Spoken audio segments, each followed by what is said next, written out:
That movie sucked. I kind of liked it. Movie Night Crew Network. I was trying to think up a sob story for the waitress when a rumble shook the whole building. A motorcycle the size of a baby elephant had pulled up to the curb. All conversation in the diner stopped. The motorcycle's headlight glared red. Its gas tank had flames painted on it, and a shotgun holster riveted to either side, complete with shotguns. The seat was leather, but leather that looked like, well, Caucasian human skin. The guy on the bike would have made pro wrestlers run for mama. He was dressed in a red muscle shirt and black jeans and a black leather duster, with a hunting knife strapped to his thigh. He wore red wraparound shades and had the cruelest, most brutal face I'd ever seen. Handsome, I guess, but wicked. With an oily black crew cut and cheeks that were scarred from many, many fights. The weird thing was, I felt like I'd seen his face somewhere before. As he walked into the diner, a hot, dry wind blew through the place. All the people rose, as if they were hypnotized, but the biker waved his hand dismissively, and they all sat down again. Everybody went back to their conversations. The waitress blinked, as if somebody had pressed the rewind button on her brain. She asked us again, "You kids have money to pay for it?"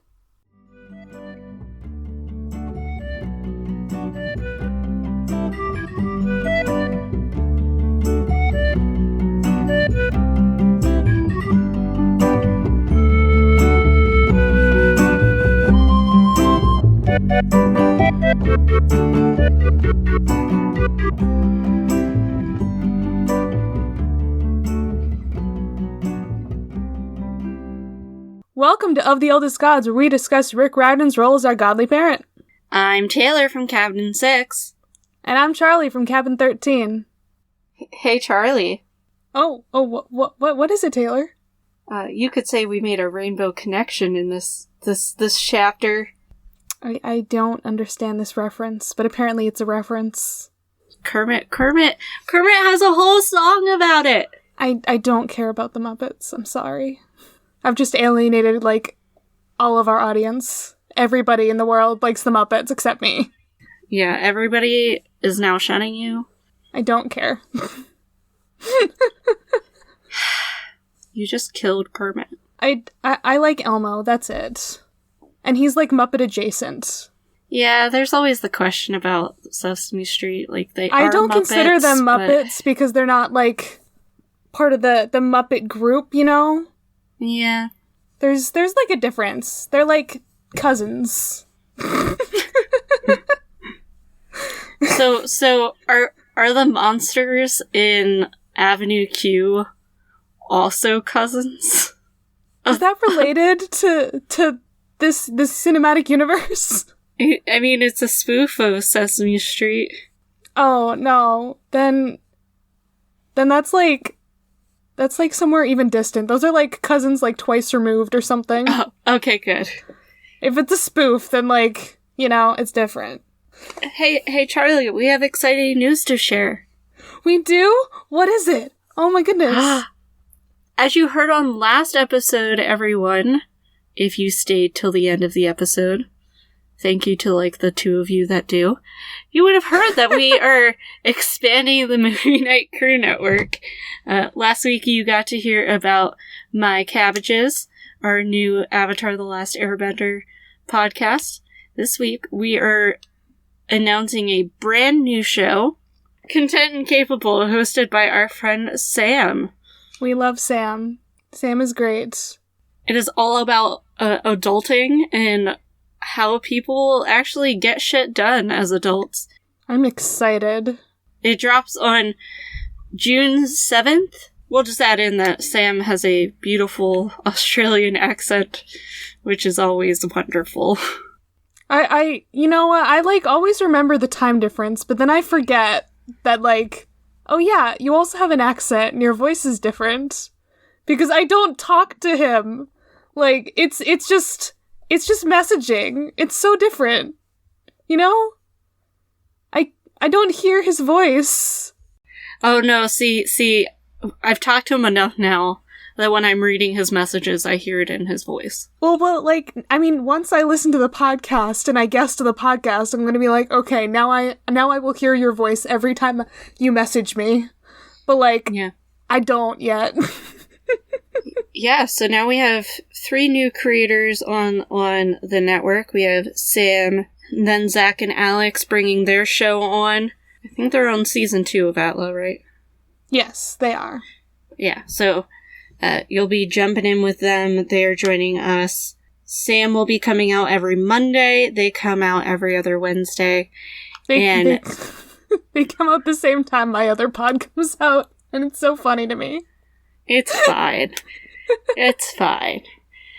We have all sorts of fun things coming up in the next couple of weeks that we'll be announcing as we go along, including some Pride episodes coming in just a couple of weeks with some of our friends from the Discord. I'm so pumped! I'm looking forward to them because I am going into them with no expectations. I'm not doing any research. I am just listening. One of them I will know things. The other one I will not know things as much. I think you might know. No, will you know anything? Yeah, you'll know slightly more than me, right? Have you read there's the Song of Achilles? Have you read that one or no? I haven't read it yet. Okay, I was like, I assumed you had for some reason in my head. I have it on my bookshelf. I just haven't gotten to it yet. Okay. Maybe I'll read it before we get there. So then, you have, some for that episode, and I have some for the others. So a lot of cool things coming to the Movie Night Crew Network this summer, as our parent podcast, The Restricted Section, is going to be taking a hiatus. Pod Daddy! With the end of book 3. Pod Daddy needs a bit of a break. Just a little bit. She's been going nonstop for 3 books now, so... Hey, Christina. Hey, drink some water, take a nap, take care of yourself, Cuddle your cats if they let you. Yeah. Read a book that isn't Harry Potter. Read Percy Jackson. Percy Jackson only! So stay tuned in the next couple episodes, we'll be rolling out new announcements. Announcements. And we'll be playing Sam's trailer in the credits. So, like I said, you should stick around till the end of the episode so you hear all the trailers. I love how you just, ignored me singing, a camp announcement song. I heard you. He used to sing that at Girl Scout camp, and I'm just this... Now I'm just thinking about camp things. Oh, Girl Scouts. Very appropriate. I'm glad I left Girl Scouts when I did. It's fun that, Girl Scouts as a whole isn't homophobic, but, some of the moms in my troop were. I did not necessarily get along very well with the moms in my troop. See, as a child with ADHD, as the problem child, I did not get along with any adults. Fair. So... A lot of the moms were not okay with how much more advanced I was in school than their kids were. Oh dear. Yeah. It became... Because I would get special treatment, and by special treatment, I mean they would take me out into the hallway and make me show how fast I can read to a variety of people. Alright. One time they did, this spelling test. It was in kindergarten. Just to sort of see where everybody was. They put me in a corner and said to just spell any words I knew because they knew I knew all the ones on the spelling test. Alright. Okay. I was a weird kid. You're amazing. You know that. I love you. I love you too. I'm excited because Kaylee's on the same path as I am. I really hope she starts reading earlier than I did. And I started reading when I was early 3. The fuck? Yeah, that was my thing.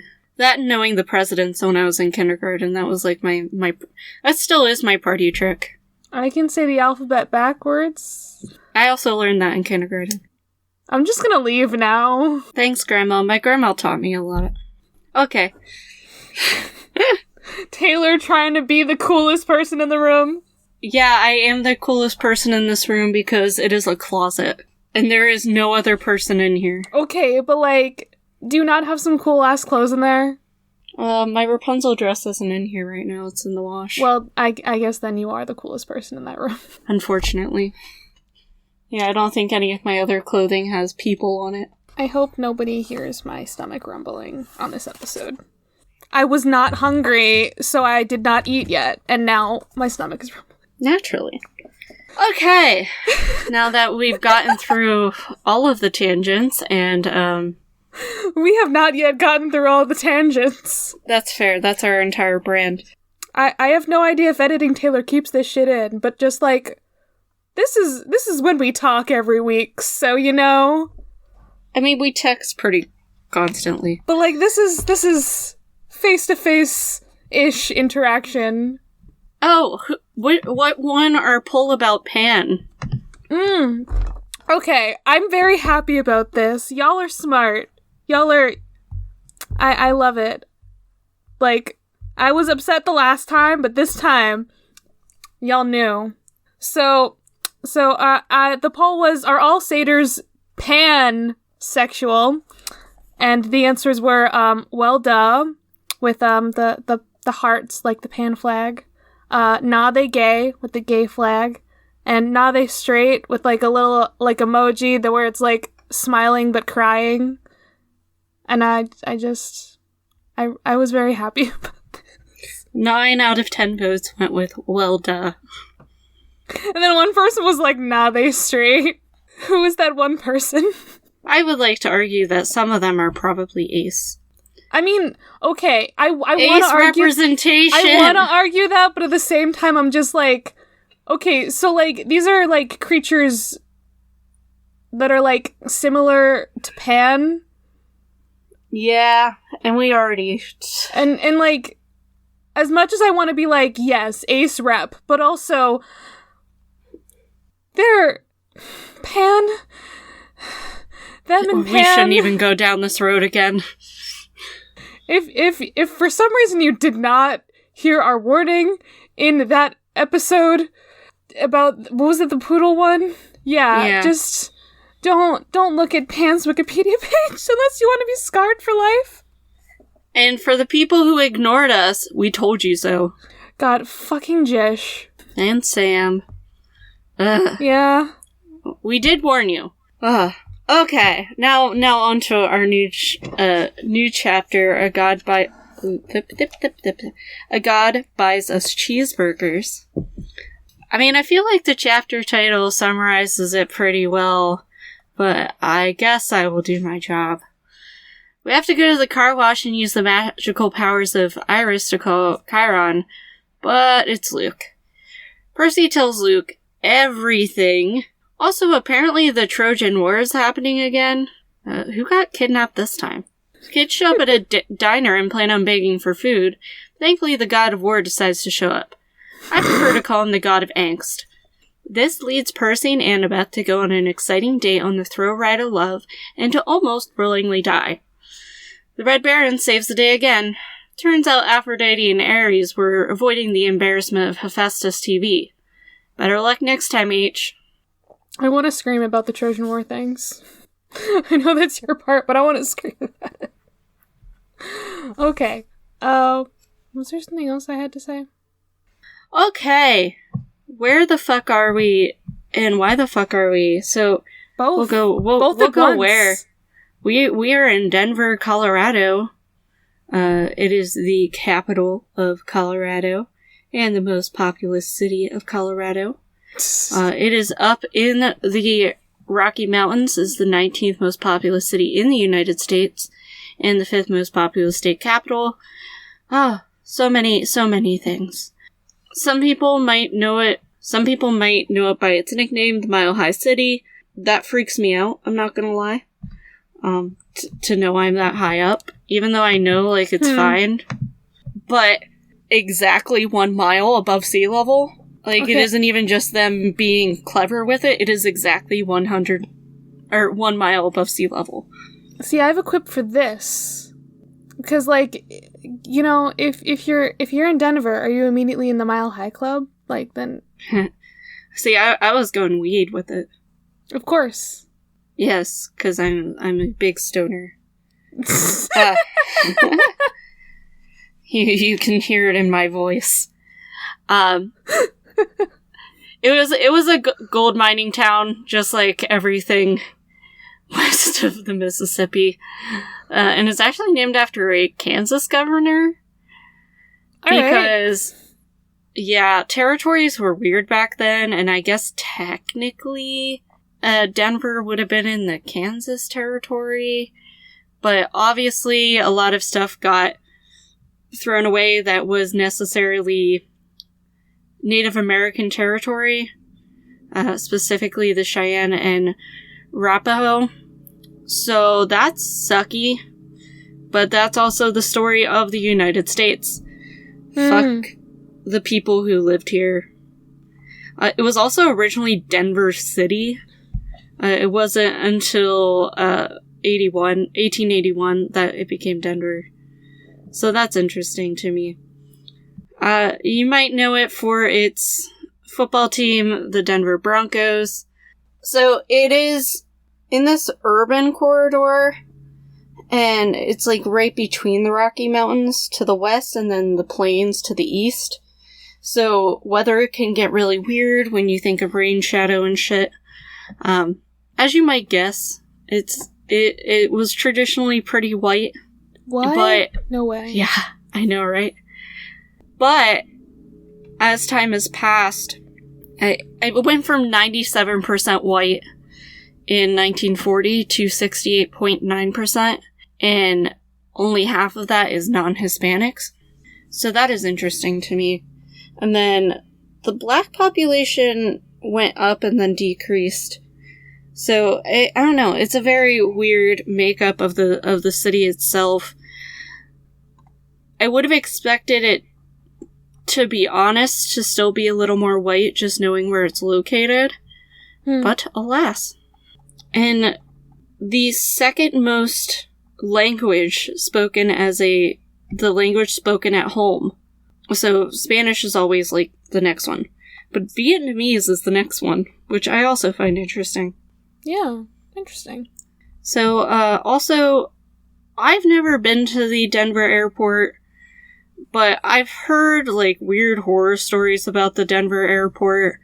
I don't know, you can go look at that yourself. It confuses me. So that's a thing.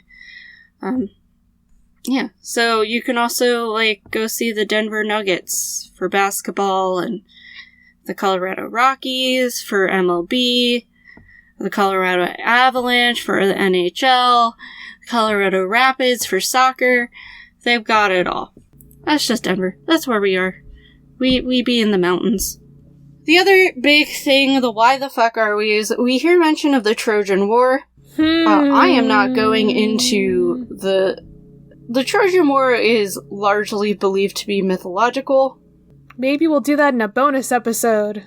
Yeah, Troy was itself considered mythological. However, there is some historical basis in it. There's a lot of fighting over where Troy could have actually existed. And if there was a war, it was probably not 10 years long, like Homer has decided to tell us. You know, when you're a writer, you gotta do things for the drama. Well, a lot of it's blamed... a lot of it's blamed on Euripides, who, like, really started changing all the myths. Yeah. Like, that's his claim to fame, you know? And that's how the Trojan War got warped into this huge thing. 1870, we largely decide that it's not real. Then there was some Mycenaean cities of Greece that people thought were Troy. So these cities might be what inspired it, but nothing conclusive can really follow the events as laid out by Euripides and Homer. So that's unfortunate. Geologists are still looking. There was a almost 30-ish year long geological study trying to figure out if it worked. There does seems to be some consistency between these Mycenaean cities and Troy. So it would be interesting to see if any more proof comes out of it. The issue is not everybody has the best relations in that area of the world. So this, where they think it is located in modern-day Turkey. And that can get sort of dicey to get permits and stuff to actually go search there. Turkey's had some issues in the past couple of years. I don't know. So, we might see it. We see something similar in both Hittite and Egyptian texts. There was probably something that happened, but it is not to the scale that we think of with the Trojan War. You can track some of the battles, like Achilles' campaigns and some of Ajax's campaigns, but the thing is with so many people not returning home, it makes it even more difficult to actually trace if any of it actually happened. So it's up to you, is essentially the point of that. I personally am on the side of it was based on something but got blown out of proportion. It's historical fanfic. That's what essentially, it is. like, it is historical fiction, and it just sort of helps with the religious purpose of the myths at the time. That's my 2 cents, reading into it as, like, from a historian's point of view. If you want to believe it was a real thing, good on you. I'm not telling you what to believe. Yeah. Go and search the old Mycenaean ruins, and maybe you'll find it. If you do, let us know. Just do it. Yeah, don't get permits from the governments. Just go. That you definitely should get. Don't just start digging places in Crete or Turkey or Greece, please. Please. Tell me what we mythed. What we...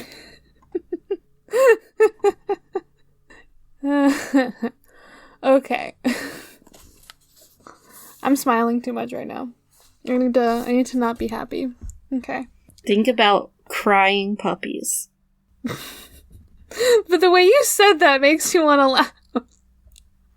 Like, you're just deadpan makes me want to laugh. That's my entire shtick! I know! Do you guys want me to stop being me? Yes, actually. Just, like, stop that. Okay. Alright. Okay. No, I can't start singing right now. Oh my god. Okay, so, in this week's In Case You Mythed It, we talking about... I just, like, confused myself. We're talking about Ares and Aphrodite's affair, and the goddess Iris. I think I'm gonna start with the fun little affair that's also related to the Trojan War, apparently. Fun shit here. I confused myself because I, like, brought up Aphrodite's page, because there obviously wasn't going to be a page specifically for Ares and Aphrodite, and just all of that, so I had to go on Aphrodite's page. We will talk about Ares at a later date, like, him specifically. That's why this is we'll more talk more about Aphrodite in the future, too, but... Yeah, no, I already know exactly when we're talking about these ones, but this is more important for this chapter, is, like, the two of them and their shit. So, I just like how this section starts off. It's like, Aphrodite is consistently portrayed as a nubile, infinitely desirable adult, having no childhood. I like... It's just because, like, she's literally fucking born, like, like, an adult woman, as most of the gods are, except, like, fucking Hermes. Mm-hmm. And, like, I mean, Dionysus. But, like, you know, we know Dionysus. We had to mention Dionysus. That's why I said that. Yeah, we just have to find... Even if we aren't going to originally mention Dionysus, we will find a way. But yeah, just the fact that Aphrodite, because she's, like, goddess of, like, sex, love, and beauty and all that shit, she had to be born as an adult, because otherwise... It would be weird. Gross. We ain't Very doing that. fucking weird. So yeah. So there's this whole thing about her being the wife of Hephaestus. And it's... Okay, wait, what is this saying? Yeah, okay. Wait, that's what it says in the Iliad? Yeah, I don't know. Okay, that's inconsistent, because I knew later down it says something about them in the Trojan War, but it's like, the Iliad is the Trojan War. What? Okay, this says that Hephaestus is married to a different goddess? Who the fuck are you? So the worst part is Homer says both of these things because he says in the Odyssey that Aphrodite is the wife of Hephaestus. You know what? I'm just gonna say that they're poly. That's how I'm gonna say it. It works out. Cause like, it's not like I can say, oh, maybe this is just another name for Aphrodite or something. Cause like, this is like, her name is Charis, I'm gonna say. She's one of the Graces. Oh, yeah. One of the charities, one of the Graces. That's what they're called. She doesn't have a whole lot going on, but like, she seems to be a character in her own right, and she's not actually just Aphrodite. So. And it's because then Hesiod writes in the Theogony. Yeah, that she's unmarried, and the wife of Hephaestus is... Who is this? Yeah. It's also another one of the charities, though. So, is it just that he always ends up having, like, some kind of, like, beautiful wife? Is that, like, the whole, like, trope of it? Yeah, she's just another one of them, and... Okay, Hephaestus is just, like, he's got a lot of wives. That's what I'm going with in this. Someday we'll talk about him. I can't wait till we talk about the Hephaestus cabin. Yeah. It's a bit of ways, my dude. Big Hephaestus fan. Well, that's because they're, like, nerds, just like Athena kids. So, they're big old nerds. Okay. But yeah, so it does still say in the Iliad that Aphrodite and Ares are, like, consorts, but they're not married. So that's still a thing. But Hephaestus apparently has, like, 3 different wives. Okay, sure. But... in the Odyssey specifically is where it says that Aphrodite commits adultery with Ares during the Trojan War against Hephaestus. So, that's just... Sure. Yeah. I believe that is what most people remember. They don't remember the other 2 wives. Why would we? I don't know. And so, the sun god... who is not Apollo in this, apparently. It says Helios. I love them older gods. Hello? Well, yeah, Helios is often referred to as, like, the actual sun god. Mm-hmm. Apollo is just sort of his helper in a way, because he's also the god of a million other things. It's like, yeah, well... Okay, so it's kind of like the, religion is just not static, is, like, the thing of it. It's not exactly that, like, Apollo was his helper. It's that... This is a fun tangent here. Just the fact that, like... Remember how Dionysus was, like, 5 different people? Everyone? Yes. Yeah. It's because the religion is, like, always changing and it's different in, like, different places and all of that. So, like, eventually Helios was out and Apollo was in. Is, like, basically what it was. And that, you know what? Someday, when we talk about Artemis, we're gonna have to talk about who used to be the moon goddess and how that just does not work if you try to put it onto Artemis. Selene and Artemis do not equate as well as Helios and Apollo do. Okay, yeah, True. So sun god Helios saw the affair, and then Hephaestus trapped them in a net of gold. I want to know why it's specifically a net of gold. Is it because gods, the sun saw them? I don't know. Aesthetic? Yeah. It's just aesthetic. Yeah, I don't... Also, so, like, they're trapped, like, while they're committing adultery. Does that mean they are, like, nude and currently having sex when they were netted? I'd like not that to be a thing. That'd be cool. But also, they could be into that. They could very much be into that. So that's, like, pretty fair for them specifically. I feel like Ares and Aphrodite might be... Is it exhibitionists? Is that the term for it? Exhibitionists, yeah. Yeah. I think they would be, honestly. So, just saying. Also, another weird thing about that. So, Aphrodite apparently is humiliated by this, and she goes to Cyprus, and she's attended by, you guessed it, the Charities, who, once again, we said are also married to Hephaestus. They're just sister wives. I'm just telling you, they're sister wives. I can't argue. You know? Just, you gotta, like, connect them again somehow, so that's how it works. Yeah, so it wasn't until later that they started, like, inventing the whole, like, why she's married to Hephaestus and everything. And it all comes down to, like, Zeus marries Aphrodite to Hephaestus to prevent the gods from fighting over her. Just think about that for a second. Yeah. Mm. They could have had a Trojan War in their hands, you know? Aphrodite, the first Helen. Except she also caused the fucking Trojan War. I really do want to talk about how fucked up the Trojan War is, and just, like, everything leading up to that. Oh, it's fun.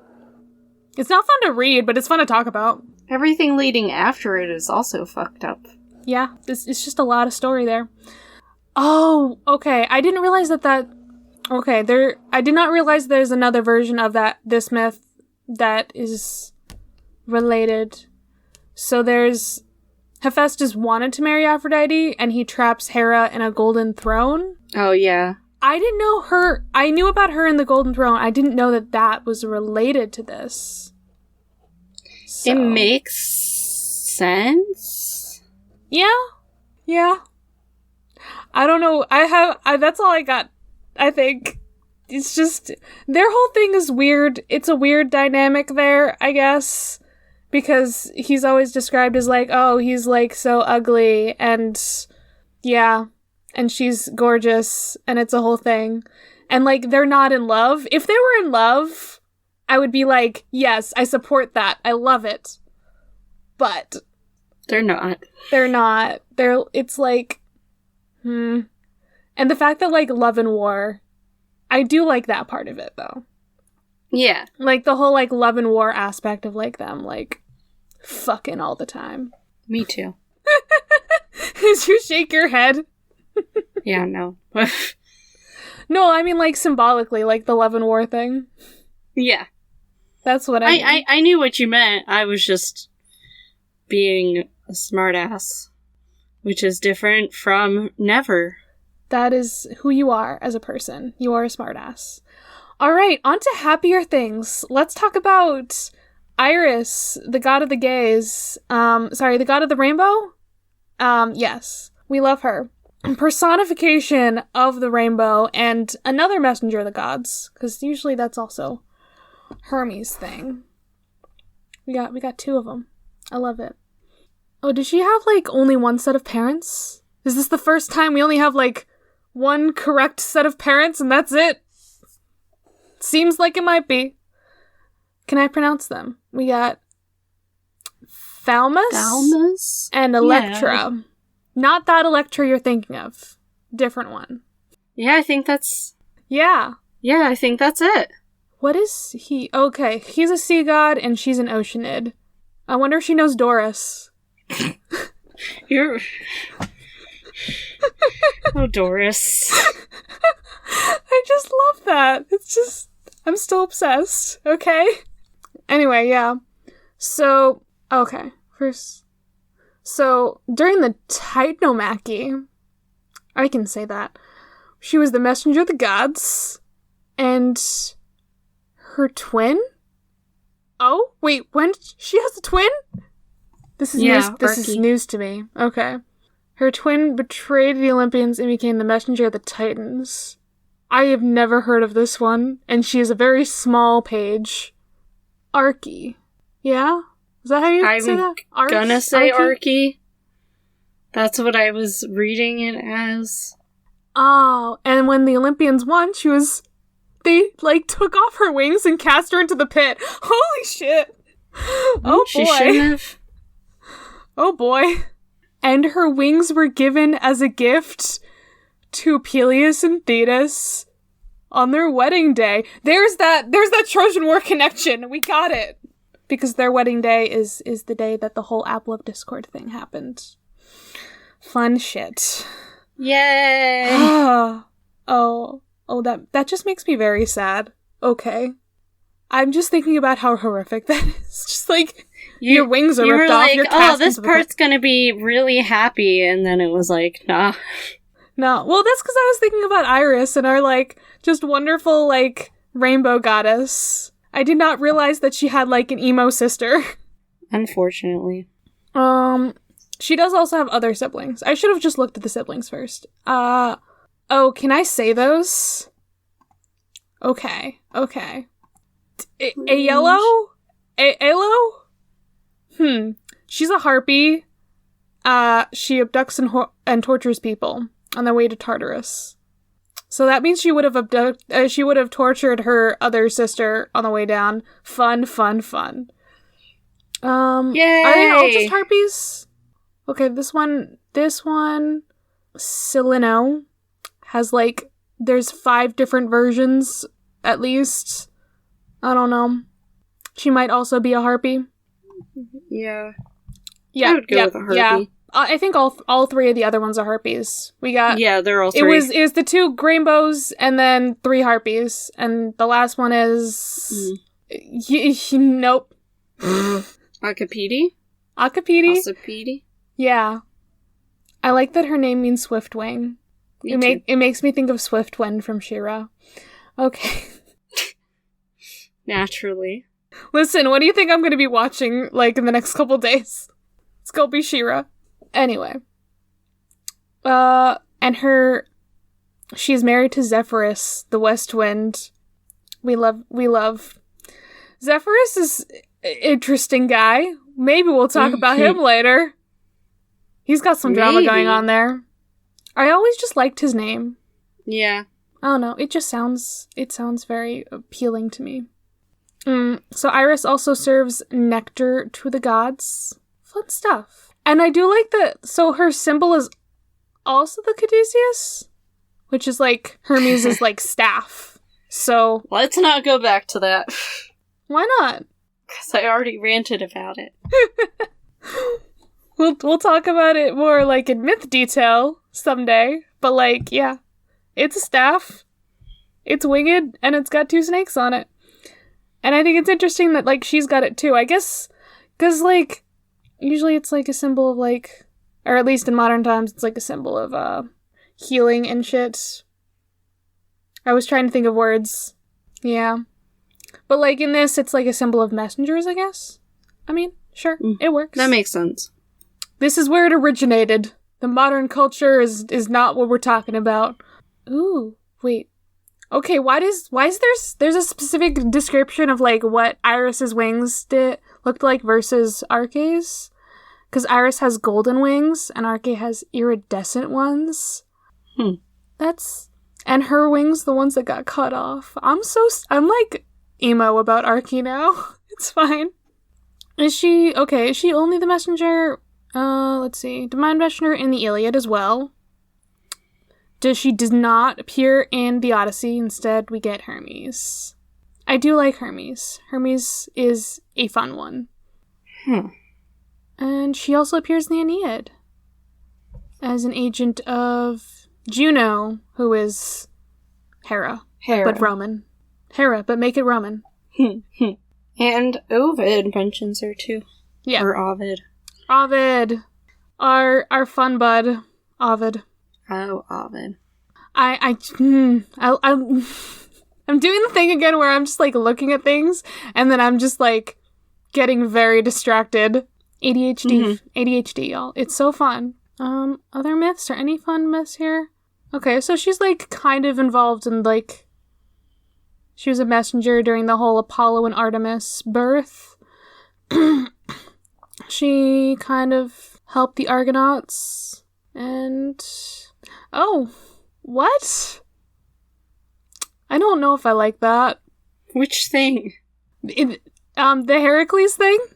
I mean, it's just in this one play, and it's only like one line here, so I'm gonna say it's just one person's version of it. It's Euripides saying, oh yeah, Iris and someone else named Lyssa cursed Heracles with the fit of madness, which is what causes him to kill his wife and sons. I don't want to think of Iris that way. No. Yeah, I'm not a... I like her. Oh, okay, so here in representation, it says, in some texts she's depicted as wearing a coat of many colors. Iris in the Technicolor Dreamcoat? Iris is Judaism confirmed?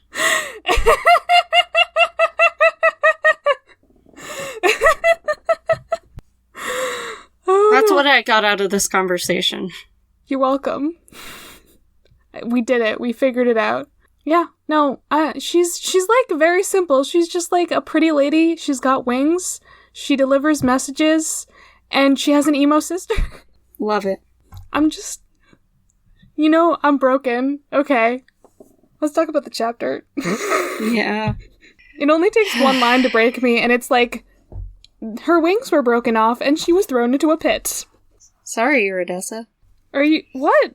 I just named whichever fairy came to my head first.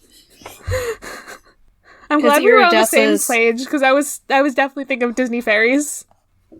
I was like, because Iridace's with, like, the sun and everything, I was like, yep. I mean, sure. What happened in this chapter? We go to a car wash, which is shady because they don't have a car. So they try and hide in the car wash. Yeah. And also, I hate that car washes require quarters. That's why I also never, do the hand wash thing for my car. I always do the automatic car wash. Yeah. We were just talking about this before we recorded. Yeah, Taylor got her car washed this morning. Taylor got her car washed. I don't do car washes because I've never done it and anxiety. But also I have a white car, so it's very dirty. Mine had a nice green film of pollen on it. Hey, so we're gonna IM. Yeah. Okay, I couldn't think of a quip for IMing, but I wanted to think of one for that. Also important is, we know, exactly what day it is. Yeah. In this chapter now, yeah, we know yeah. that it's June 14th, specifically. Should we check the calendar? What day of the week was that? In 2005? Alright. Oop. 2005, June 14th. It was a Tuesday. Oh, good. Senior Citizens Day. I don't know why, but I wanted to see that. Aries could get a discount. Think about how fucking old he is. I don't like to think about Aries. That's valid. I don't like him. Also, this is the second god that we've met. Alright. Shit. Who have we met? Dionysus. He doesn't count. What? He's the patron god of the pod. Be nice. Okay, in this iteration, he, isn't a god. He's an angry guy going through a detox. I mean, you're not wrong, but also he is a god and he will turn you into a dolphin if you don't be nice to him. Good. Plot twist, Taylor wants to be a dolphin. Taylor just wants to, not be me for a little bit. I mean, that's valid. So we learn that you can summon Iris by making a rainbow and throwing a drachma in as an offering, and then call places. Yeah. So Taylor, Half-Blood Hill. Do you know an easier way to make a rainbow? No. Just call me. Is it the gay? It's the gay. If I throw a drachma at you, will it work? Because that's what you're implying. Yes. You just give me a drachma, and then you can call whoever you want. No, I'm gonna throw it at you. You have to give it to me. Otherwise, it won't work. I will just throw it threw back. the drachma into the rainbow. I gotta throw the drachma into the rainbow. Taste the rainbow. It would have been fine if you wouldn't have made the noise. That's why I made the noise. So instead of getting Chiron, we get Luke, which everybody's very excited about. Okay, I had a question about this.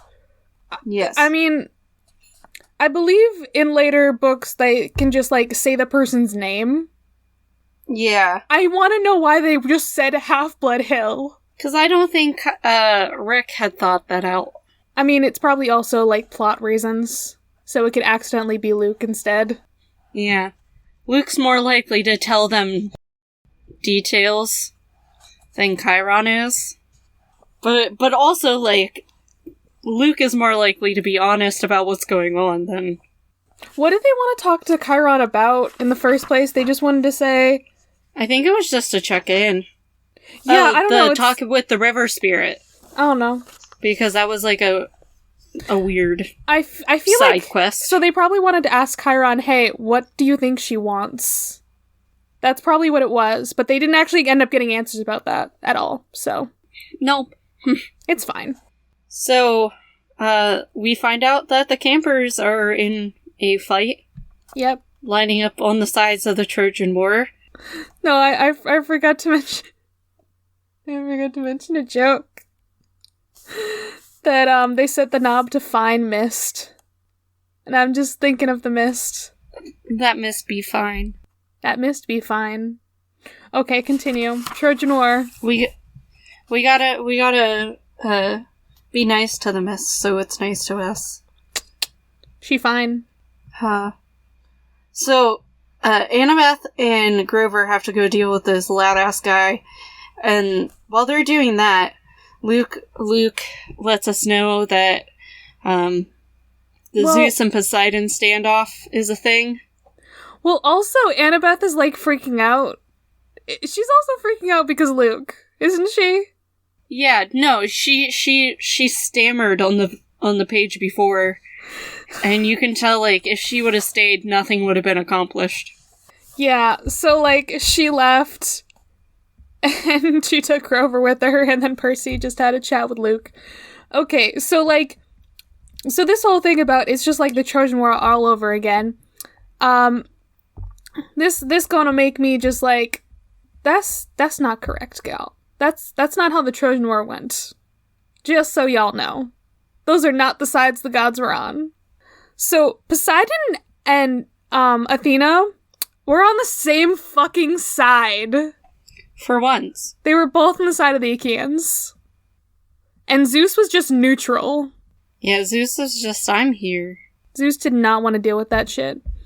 And, yeah, Aphrodite and I do Ares want to say, and... If I were on a side, I would definitely want both Ares and Apollo on my side. Yeah, so I think this is funny. The three gods who are backing Poseidon were all on the opposite side of Poseidon in the Trojan War. They were all on the Trojan side. Fun shit. However, I'm just saying, like, it would be better if it was Athena than Ares and Athena and Apollo. But I want Apollo on my side. Yeah. No, I want Apollo. He's got some firepower. Well, and he's also like... But yeah, I was ignoring it. He's also got all the medicine stuff. And he can do plagues. He is also the god of plagues. Did you know? Yeah, Blame Apollo for COVID. Now you're gonna catch it. I'm vaccinated. You're gonna be part of that really, really tiny percentage of people who still get COVID on the vaccine now. Okay, but I love Apollo. I just think he was mad at us. What do we do? Everything. I was gonna say, humanity? A lot of things. Yeah. A lot of things. That's sort of, Grover's stance as well. Percy just spills out everything. He spills the beans. Like his dreams and every single thing that happened to them. We get to a minute left, and Luke is very Yeah, Luke is like, oh, it had to be Hades who took the Master Ball. It had to be him. He had to be invisible. Oh wait. That's not what I meant, bro. And which is something we've talked about before, is like, Annabeth has the invisibility thing. You have to be invisible to steal that. But also, gods can't take their things of power. So, just saying.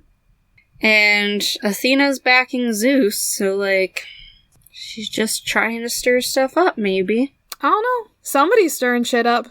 She is the god of war strategy. You know, as Ares says later in this chapter, framing somebody to start a war.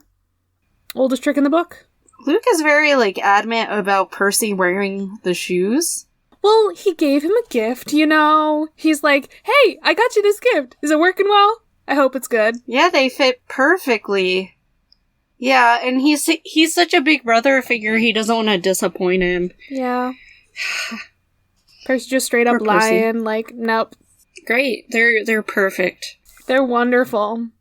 Percy is actually the Red Baron. Annabeth and Grover come back, and Luke had left off by saying it'll be better this time. Yeah, Nobody no one will get turned into a pine tree. Percy's got a face of just dread. Yeah. And they're like, what the fuck? He's like, oh, nothing happened. I don't know how much that in the beginning you were going to keep, but just like the fact that it's been said and we kind of know that, you know, it's Thalia. Thalia and Grover. But Percy has not put the pieces together yet. Love the kid. But he's so dumb. He's 12-year-old, and he's Percy, and he's a dingus, but we love him. The kids are starving. They have not eaten very much at all. Someone feed these children.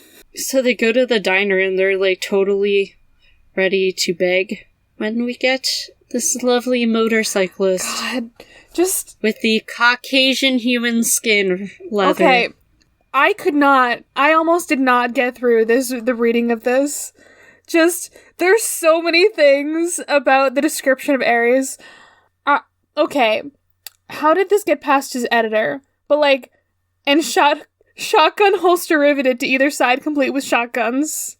How did that get past the editor? I'm sorry. That line upsets me.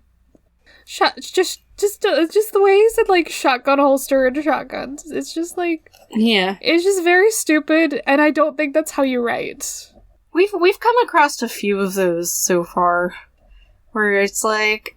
You can tell this is Rick's, like, first... But, I mean, it's not his first book ever. So, but also, I mean, it's his first writing in this style, I guess? Yeah. I don't think we will be covering his, adult mystery books on this podcast, but they do exist. I always forget about them. I just remember one of them is called Big Red Tequila. I know that. Okay. Okay. I did not know that. It's just so funny to me. I like how it isn't mentioned right in his bio. Let me just look at that for a second. He writes other shit. I think it's a series or something. Let's see. Where is his adult books? Yeah, that was the first one. That came out in, like, 97. He stopped writing those ones in 2008. There was, like, 7 of them. Tres Nevers series. Yeah. More money and then he was just like, grade. nah, I'm just gonna go into middle grade. I found my calling. And that is writing about Caucasian leather skin. Okay, just like, why? Why is it human why is this description here? It would freak... this is a part of the book I don't necessarily remember reading as a kid. I don't remember the description of that. But, you know. At least he buys them food. You know what? God buys his cheeseburgers, in fact. Which is, like, more than the rest of the gods are doing for him. Yeah. Reminder that they made Percy take out a loan, and that money immediately got blown up. Oh my god, I forgot. But Ares just gave him money, didn't he? At the end of the chapter. I like how Ares is chill about him breaking Clarissa's spear. Yeah. Ares is just like, yeah, I don't fight my kids' battles, whatever. I don't care. Also, just like, yeah. So like his aura of just like, I want to punch you in the face. Chaos. You said it. He's like Chaos the god of angst. And bloodshed. You said god of angst. It's not quite angst. It's like, I don't know. It's that like it's just sitting there, and that's why I went with angst, because it just sits there. It's just that feeling of like, God, I want to punch somebody in the face. Probably you. Chaos and bloodshed are not a solution, but in this case, it is. Yeah, there's a lot of chaos and bloodshed in this chapter. Actually, everybody dies. Didn't you know? The end. Percy just gets very, very, he's not okay. Ares likes our country because you can just carry weapons everywhere. That's why I don't like it. Yeah, that's like one of my main reasons that I don't like America. Ares likes that right to bear arms, but like not the the bear arms. or the other kind of bear arms. Yeah, I have bear arms. You, listener, can decide which type I'm talking about. I like how he threatens to turn Percy into a prairie dog, so Percy is now a prairie dog and a dolphin. Thus far. Oh, do we need to have a tally of all the things Percy's going to turn into? Being threatened to be turned into. And, I have to say, good on Percy for recognizing that Ares is causing his anger. Yeah. That's impressive for Percy. Percy, you figured a thing out. Good for you. This guy causes Percy anger just like my shitty manager. It's fine. It's a mood. You're a manager. Ares mentions that him, Apollo, Athena, and Artemis all had to go out and try and look for this bolt, and we find out that Ares is the one to mention that it's probably Hades. Okay, so the way that, like, Ares licks his lips, the thought of the bolt made him hungry? Taylor, what the fuck are you doing? Licking my lips because I'm very hungry. Do it sexily, Jesus. I can't do I don't know how to do that. Oh yeah, that's super sexy. Yes. Yeah. Yes, that was it. Oh. Mm-hmm. I'm turned on. So he offers to give them a ride out west and also information about Sally, but they gotta go do a side quest.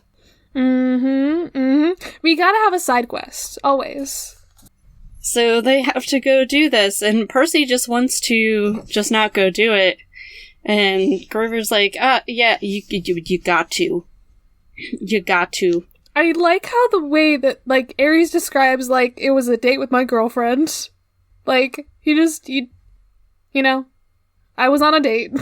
And then Percy's like, who's he dating? Yeah, okay, the whole way, like, that everybody reacts to, like, Percy being like, what? He's dating somebody? What's happening? Isn't Aphrodite married? It's like, yeah, it's something like 3,000-year-old. Yeah, something gossip. Gossip, yeah. It's just funny. Because Percy's just like, I don't know mythology, y'all. Just tell me. Help me. Instead of being a dick, just help. So they get to Waterland, or Watrad, if you want to, and they get clean clothes. Waterland is an oxymoron. It is. It is, in fact, an oxymoron. You were correct. Also, that just sounds like the stupidest name for a theme park. like the most generic thing you could possibly think of. And it works perfectly. There's some of the attractions are Ankle Biter Island, Head Over Wedgie, and Dude, Where's My Swimsuit? Okay, I'm about to make a deep cut. I'm just thinking, like, this, so maybe this is just, like, the same water park from, like, Spy Kids 3. It's all, like, turned out for the summer. Dear God. I don't know why that's where my mind went. I'm just like, oh yeah, like an abandoned water park. It's definitely the same one from Spy Kids 3. Yeah, we're going to the thrill ride of love. I like this joke this that is Percy not your makes. parents' tunnel of love. Which one? That Ares is dating echidna. Yeah. He's dating an anteater. So we are going into this tunnel of love after we got some fresh clothes. I was gonna say, first we got some sweet clothes. Some like that all say Waterland. I love this. Can I get a Waterland outfit? We got flower print shorts, a big red t-shirt, surf shoes, and a backpack. Where is this Waterland cosplay? Everybody does like the Camp Half-Blood shirts, and that's what they cosplay as. I want to see the Waterland outfits. For Halloween, we'll have a couple's costume. Oh my god, yes. You and me. Yeah. Joe doesn't. No, he can be Grover. Yes! Because obviously I'm Percy, and she's Annabeth. It just wasn't clear. Why are you putting these tiny horns on me? No reason. It's fine. So yeah, Tunnel of Love. It's empty, which is, I think, even more ominous, to be honest. Yeah.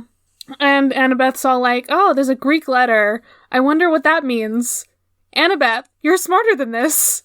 Come on. And she looks like she's going to keep thinking, but things get out of hand.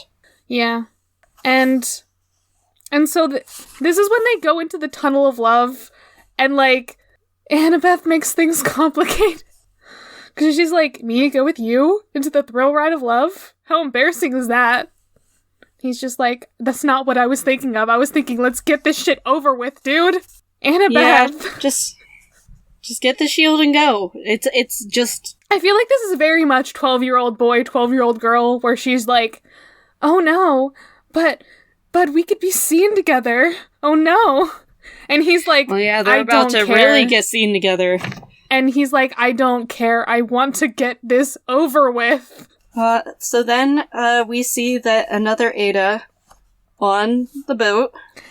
And spiders! But wait, there's also... Okay, the scarf thing? Oh, yeah. The scarf thing, how Annabeth's like, stay away from that love magic. I have a question about this. Just like, why is like Annabeth specifically like, you can't be around that? But like, Annabeth can hold it? Annabeth's the one who's fucking boy crazy. Why can she hold the scarf and not Percy? Is this a like, oh, I'm feminine, I must hold the love magic, you boy, you cannot.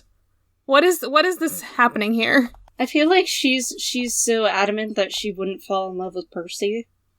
Or is it... But not the other way around. I mean, it could also be her like, oh, I'm too logical for that shit, I'm like, child of Athena, I don't know what's going on here. I just want to know why she has to hold the scarf and not him. Yeah, I don't know. It's very dumb. Yeah, so they get trapped because it's a trap. They're gonna be on Hephaestus TV. And... Exciting! And Grover's trying to do his best to help them. Him being the Red Baron and all. He's gotta try to help them. His flying shoes. But he keeps getting, like, stuck. Yep, and they're getting trapped in a golden net because... Once again, it's a golden net. I want to know why, gold? Aesthetic? Gods? Yeah. Tell me. And there's, like, a countdown for when they're gonna go live. Also, I think it's important that, like, the Cupids are in here the entire time. Mm-hmm.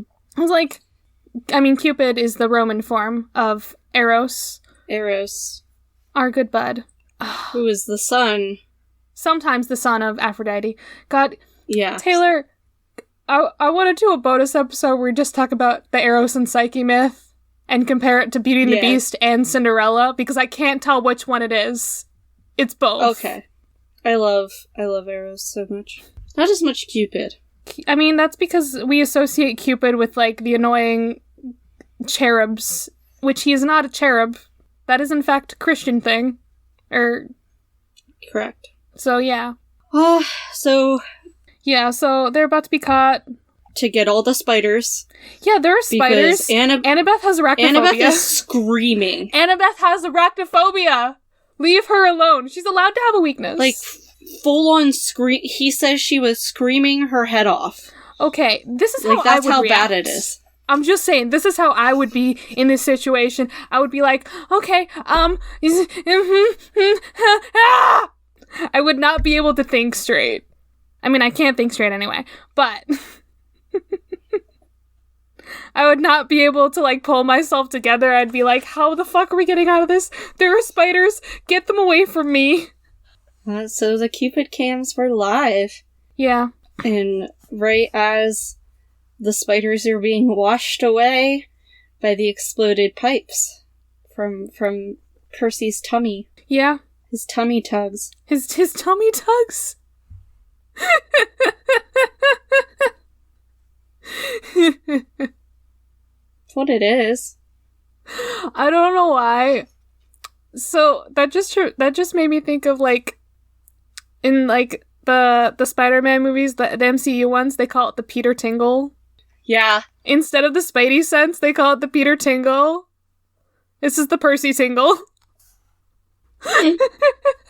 Trademark the Percy Tingle. They almost die against that metal net, too. It's fine. They almost die a lot in this. Yeah, there's, like, so many times where they almost die. It's fine. There's a lot of action sequences happening here, and so Percy helps get them out. Annabeth helps him, like, jump over the gate, and yeah, it's fine. They're both crazy. They're very chaotic. My favorite, like, he mentions that they're holding each other tight the entire time. Yeah. And it's just funny to me, because, like, they have Aphrodite's scarf. Yeah, and then they're in the Tunnel of Love. It's the throw ride of love, thank you. Oh, shut up. And they get out, they almost die. Grover's got him, because he's the best. Okay, wait. The show is over. Idea. I mean, what if this was actually not a ploy of Ares, but a ploy of Aphrodite, who loves messing in people's love lives? That's true. I mean, this is actually a ploy by Aphrodite to get Percy and Annabeth together in a tunnel of love. That's what this was. Plot twist. I like how Percy wants to know if the ratings were good. You know, that is a question I also have. Did Olympus enjoy this? I would. Oh, okay. I would have liked it more than, like, them catching Ares and Aphrodite. Yeah. Because that's, like she said, it's a 3,000-year-old gossip train. This is much more fun. So I also had some other notes that I forgot to say, but, like, so like I said in the myth thing about, like, oh, what if they were, like, caught and they were fucking?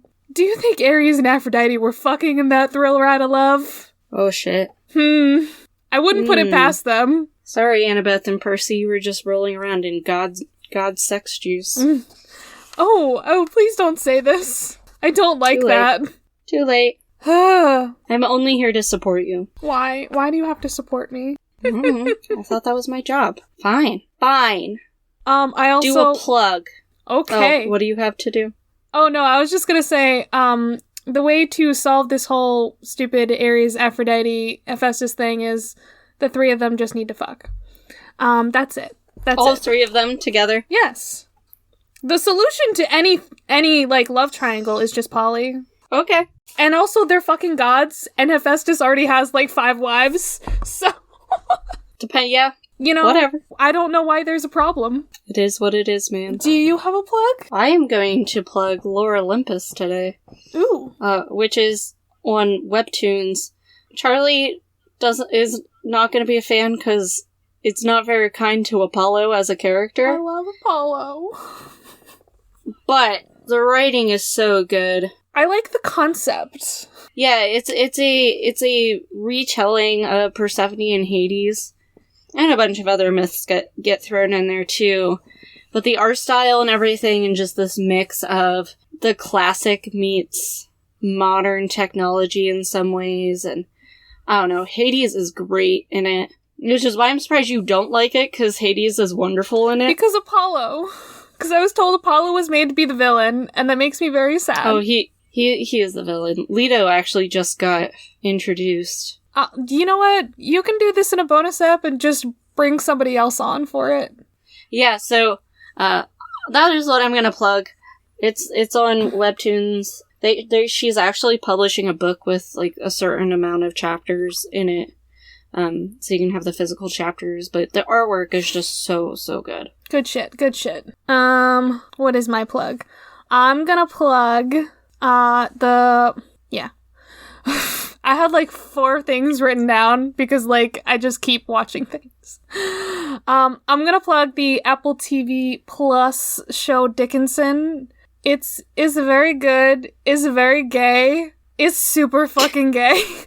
Like how that's always like that's my selling point. Description. That is so fucking gay. Listen, this is canon gay. Sometimes I'm just like, this is gay, but like it's not canon. It's just me. But like this is canon gay. This is Emily Dickinson being her gay ass self, and I love it so much. Oh, is that what it's about? Yes, it's about Emily Dickinson. Okay, so like I love the vibe. Then yes, actually gay. It's a really good vibe of this show. So, Emily Dickinson is played by Haley Steinfeld, who I also love. You lost me there. I hate her. What? I find her so annoying. I love her. I'm in love with her. I find her incredibly annoying. I am in love with her. Also, you remember that movie Bumblebee? She played me. Okay. She played Charlie in that movie. That was the name of the character. Anyway, Dickinson is great because it's like a historical like period piece, but like all the music is like modern and all the language and dialogue is very modern. And so I really like that. I like that style a lot. It's great. Go watch Dickinson. Did I mention it's gay? So we're both going with like a modern retelling of something. Yeah. I mean, modern retelling of sorts. I would say anachronistic. There you go. Watch Dickinson. That's it. That's all I got. I gotta go rewatch season 2. I don't have Apple TV Plus, nor will I be getting it. I got it just so I could watch this show. That's it. Because gay. And Haley Steinfeld. I love Emily Dickinson, but you lost me at Haley Steinfeld. Wait. Who? Okay. I'm forgetting names, and everyone's gonna hate me.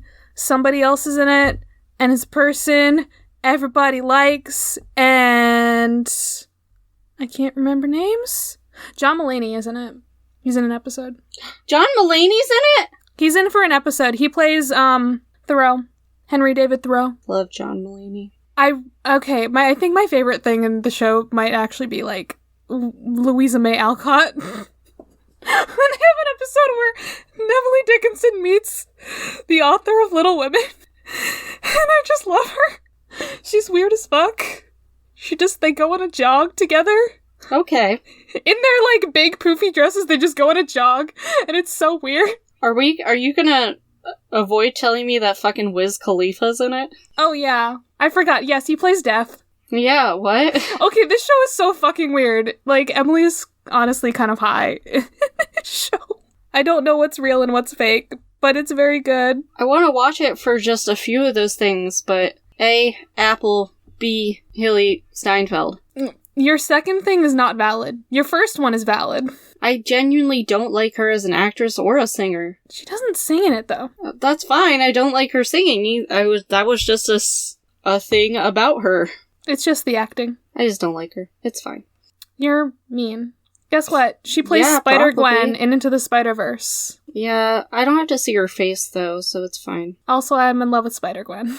I don't mind her, her speaking voice. I just don't think she's good at acting. Rude. Taylor hates everything I love. Especially Percy Jackson. Well, the podcast is over then, I guess. Forever. Goodbye. Bye. Taylor, get out of that fucking closet.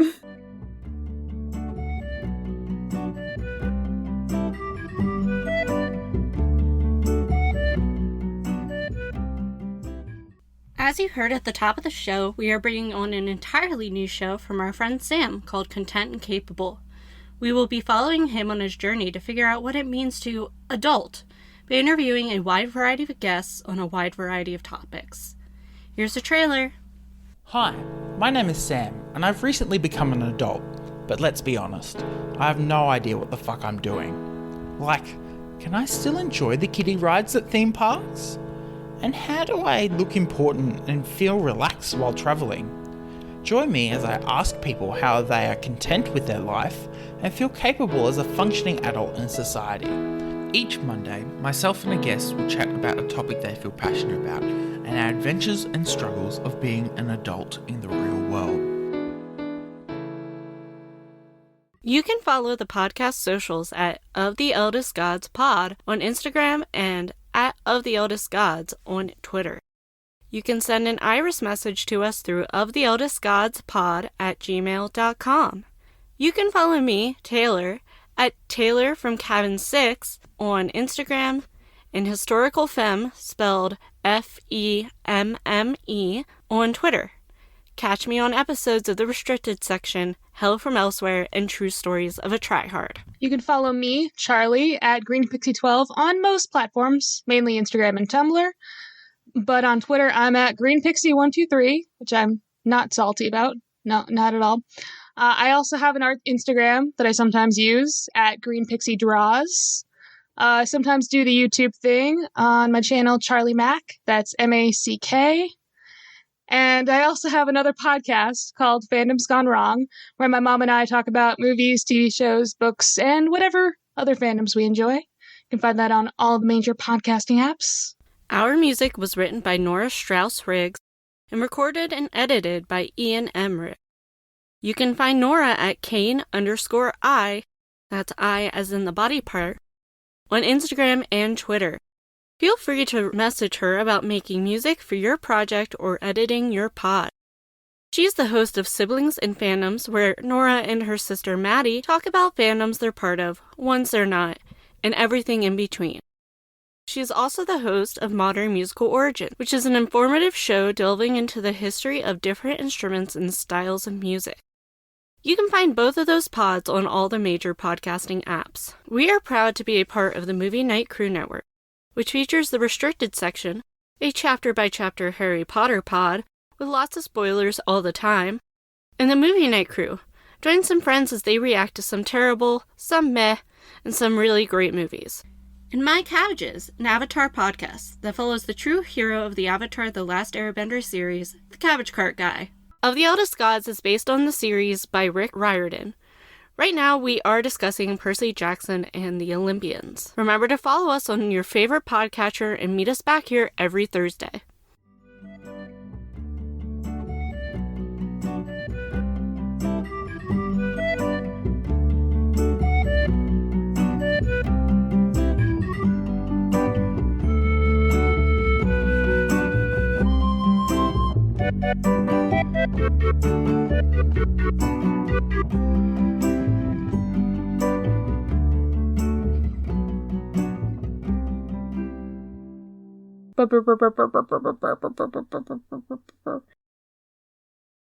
That movie sucked. I kind of liked it. Movie Night Crew Network.